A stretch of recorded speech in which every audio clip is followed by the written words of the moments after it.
الفيديو ده عمري هيخلص وعمركم هيخلص، والحاجة اللي هي جايباها اقسم بالله ما هتخلص، ما بتخلصش. ما شاء الله ما شاء الله، اللهم بارك، اللهم زد وبارك. انا مش ملاحقه على الفيديو، انا اللي اتكلمت 12 ثانيه خلصت 3 اضراب يعني، ما شاء الله كلهم روج روج بس يعني. هي هتقعد تستخدمهم وهتخلي البنات يستخدموا معاها، يعني البنات كلها بتوع العالم بقى كله مش هيخلصوا برضو. يعني انتوا شوفوا هي هتملى قد ايه. والله العظيم أنا كنت بقول قد ايه شيرين انت غنيه. كان عندي مسكره سلفها من صاحبتي، وقلم روج والله العظيم سلفاه من اختي، والبلاشر بتاعي والمصحح. يعني الحمد لله انا شاريه بلاشر ومصحح. كنت فرحانه جدا قد ايه شيرين انت غنيه. ده انا بصوا انا كده كده كنت من الطبقه العاليه، عرفت انا من الطبقه انهي طبقه بالظبط عرفت. يلا بينا نشوفها هي هتخلص امتى. بس قبل اي حاجه بس ما تنسوش تعملوا اشتراك في القناه وتفعلوا الجرس وتعملوا لايك للفيديو ده، وتقولوا لي بتتابعوني منين. انا بحب اعرف انتوا منين، وكمان هتلاقوا الفيديو ده كامل على القناه.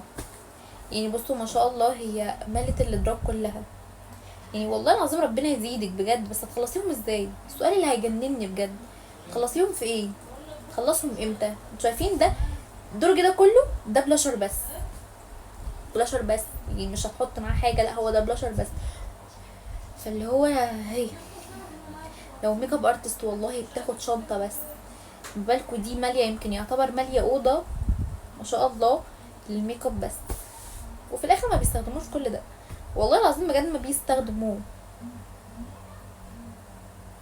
طب هو ده مثلا دي بتبقى عادات عندهم مثلا ان لازم الدرج يبقى مفتوح مثلا عشان لو صحاباتها دخلوا يلاقوا الدرج بتاعها مليان بقى حاجات. هما اهم حاجه البرستيج بتاعهم واهم حاجه منظرهم، لكن هما يستخدموهم لا. وده تبذير اوفر طبعا. يعني احنا ما عندناش التبذير ده، احنا بنحمد ربنا على الحاجه اللي هي القليله جدا اللي احنا بنجيبها اللي بنستخدمها على قدنا بس. لكن منروحش نجيب 5000 حاجه وفي الاخر بيترموا. ده تبذير اوفر وحرام. يعني بصوا الادراج دي هي كمان حاطه في الادراج اللي على البتاع الرف اللي هي حاطه عليه تاني. يعني بصوا عندها كونسيلر قد ايه، كلهم درجه واحده.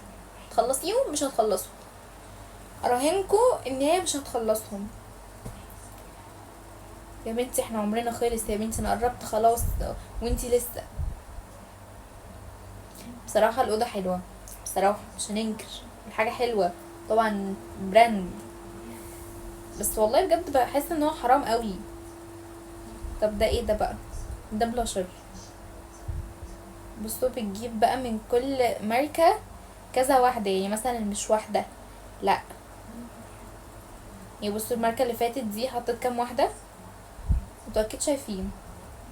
مثلا بتجيب بالدستة، لان الدستة بيبقى فيها 6 فهي بتجيب بالدستة. وهنا جايبة دستتين حط فيهم 12. بصوا الفاونديشن والبرايمر والبلاشر بتكمل فوق تاني، يعني هو في لسه فيه فوق تاني.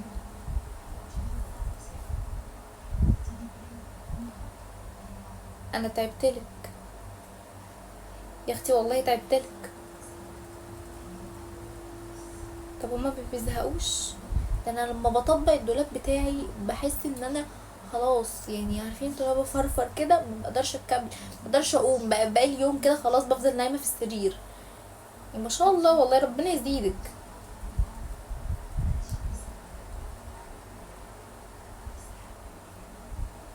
انا حاسه ان هي بتحط حاجات غريبه كده جديده عليا. ان انا اللي اعرفه البلاشر والروج والبلايمر والدبلاينر والحاجات دي بس، واخري الايلاينر. هي دي الحاجات اللي انا اعرفها عن الميك اب، اكتر من كده ما عنديش. طب خلصي بقى احنا عمرنا خلص.